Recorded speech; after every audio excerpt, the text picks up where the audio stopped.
Ty, congratulations. Your first match as the #1 ranked wrestler in the country. Tell me a little bit about your process, obviously ending your season early last year. Now you're at the top of the list.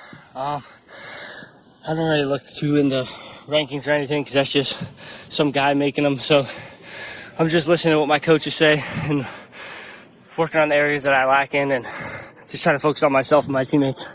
17 points on the board, though, and what you were scoring off of is really basic stuff. Front headlock, cheap tilt, stuff like that. How do you try and keep your wrestling grounded and still be at the top level? I think just going back to the basics. Mitchell Port's been on me real hard about just snaps, hand fighting, go behinds, easy stuff. So I think that's kind of what I'm trying most and trying to work on because I lack a little bit in those areas. Ty Waters, congratulations, the #1 ranked wrestler in the country. Thank you, Doc. Ty Waters improves to 6-0 on the season. And now we've got Abdon scoring first here against Taylor. Yeah, nice single leg. Did a nice job finishing it as he got toward the boundary there. So he's up 3-1 now. Taylor out relatively fast. Not a lot of time spent on top. Most of that had to do with how they were on the boundary there before they went out of bounds. And at 45 here in the first. And again, Abdon with the takedown. Taylor got out quickly.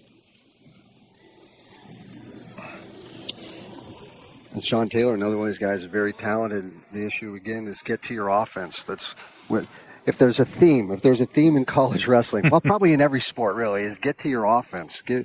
Start doing things that you do. And I think wrestling is really interesting and unique in the sense that, offense almost takes even more thrown in this. Taylor lost the headgear, and Abdon ended up in the seats. Well, Taylor got called for stalling there for backing out. Abdon tried that headlock that you saw that he won the match with Michigan State earlier on and went to that headlock again. So just a little high crotch and changes off really fast to that single and just drives him through and gets a takedown. Just wanted to point out, too, Abdon showing good sportsmanship, giving a good handshake to the Mountaineer faithful there on Matt's side. It's the really important things that you like to see. Well, that's one of the hazards of sitting down there, right? Right. We're just glad they weren't 260 pounds. Some sports have flying objects leaving the field, and wrestling, you've got flying wrestlers. Yes. Leaving the mat. Leaving the mat. It's amazing what kind of ground you cover. I think somebody's headgear's coming off. That's Taylor again, I believe. Yeah, he lost it in that scramble over near the boundary, over near the seats, and now it comes off again.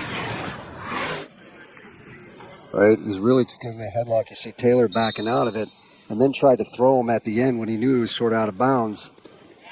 Abdon goes out. Taylor with a nice shot here, though. Abdon doing a pretty good job of countering. It was a nice job by those boys over there to avoid a takedown as well.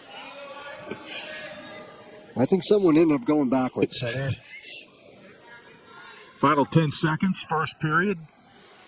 And Abdon with the only offensive points. They came early. And we're going to head to the second with Abdon up 3-1.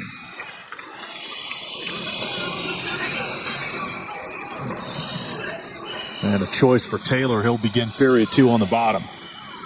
We're at 165 pounds. Mountaineers up 11-7 thanks to #1 ranked Ty Waters.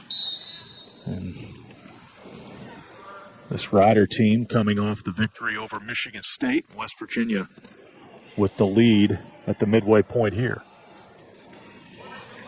Taylor got some space there that time. The second time up and gets himself out. So Abdon's up to about 36 seconds of riding time. Not much of a factor at the moment. And the score is 3-2 with that one takedown and now 2 escapes. Again, that same high crotch. That's the one he scored on the first time. Little different finish. And there's another one. Just a nice job of staying in good position and doesn't really allow Taylor to do a lot of things to escape that. West Virginia. A lot of time here in the second. Abdon with the only 2 takedowns of the match.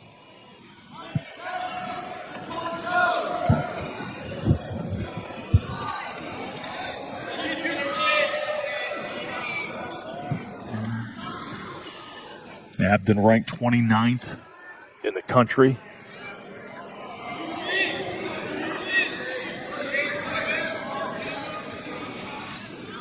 Down under a minute here in the second.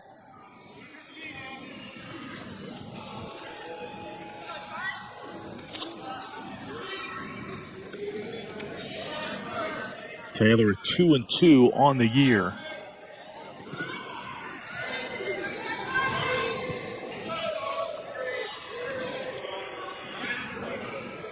So a little playing with space with one another so much, and you could see Abdon really trying not to step into Taylor, so which causes Taylor to potentially step into him, which is I think is where those shots come from initially, right? He's trying to get Taylor to step in, which has happened so far, and Taylor's got to come up with a way to solve that. So you have them backing up. You're trying to get Taylor to step forward, which also makes it tough for Taylor to shoot, right? Because now I'm shooting at a guy going away. So I've got to change angles a little bit. I got to try to get to the side a little bit, make him spin and turn and face me a couple of times, bring a leg towards me, things along those lines instead of sort of that classic. So either that or you got to get in tight and stalk him that way, right? You do, and I think one thing that's really sticking out to me for Abdon is just how dangerous of a wrestler it is to wrestle someone who wrestles like that. Is you see he's a high flyer. You saw, of course, the headlock against Michigan State and the headlock that was thrown there earlier. But if you have a guy who can throw you around like that, as well as finish a high crotch that effectively, like you're seeing in this match 2 times, that's dangerous. That's hard to approach. And then, you get stuck in those positions where you're just feeling them out on the feet. Taylor finally calls it a quits with the headgear. Yeah. Gets a new pair. Yeah, I think that one, the strap finally came completely out of that one. It looked like it was defective from the start, or at least there was damage done to it in the first period.